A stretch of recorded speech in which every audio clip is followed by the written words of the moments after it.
All right, let me continue on this. One more movie about this.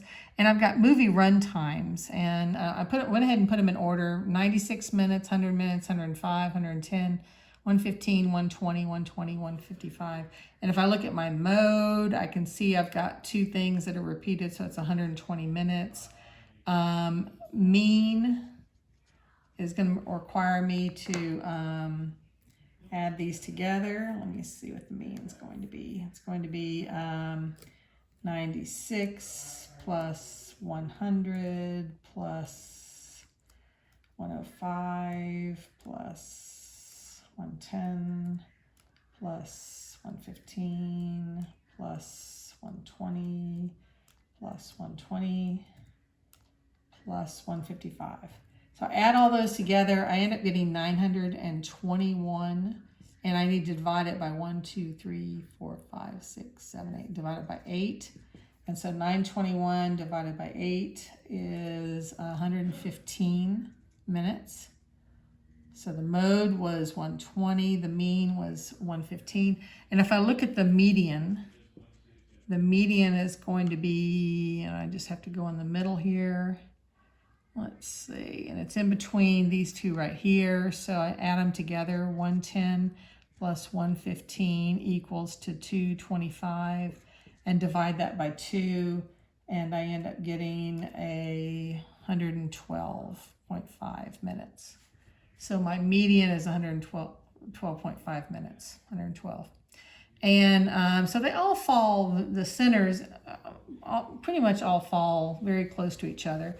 Let's look at the ranges that we have. So just the typical range is going to be the largest number, 155, minus my smallest number, which is 96. And that's going to equal to a 59 minutes. So the range is, well, it's an hour. It's almost an hour difference in movie times. Let's look at the interquartile range. So the range is about an hour. But the interquartile range, we decided this is 112.5 right here in the center. And then I'm going to look at either end. It looks like this right here would be Q1, and this right here would be Q3. And this is the median right here. My interquartile range is going to equal to my Q3 minus my Q1. And that's going to be equal to 120 minus 100. So my interquartile range is going to equal to a 20.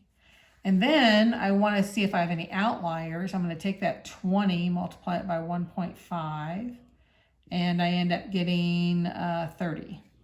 So for my Q1, it's going to be 100 minus 30, which is a 70.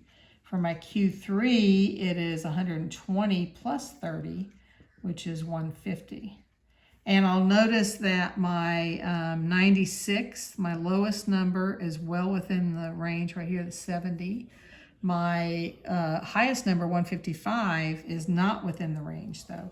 So this right here would actually be considered an outlier. This is going to be considered an outlier because it falls beyond the 150 that I calculated. And so it would be considered an outlier, and I would probably want to think about throwing it out if I was doing a lot of data manipulation here. I may want to think about whether I want to keep it or not. I have homework is listed, so good luck, and let me know if you have any questions. Thanks.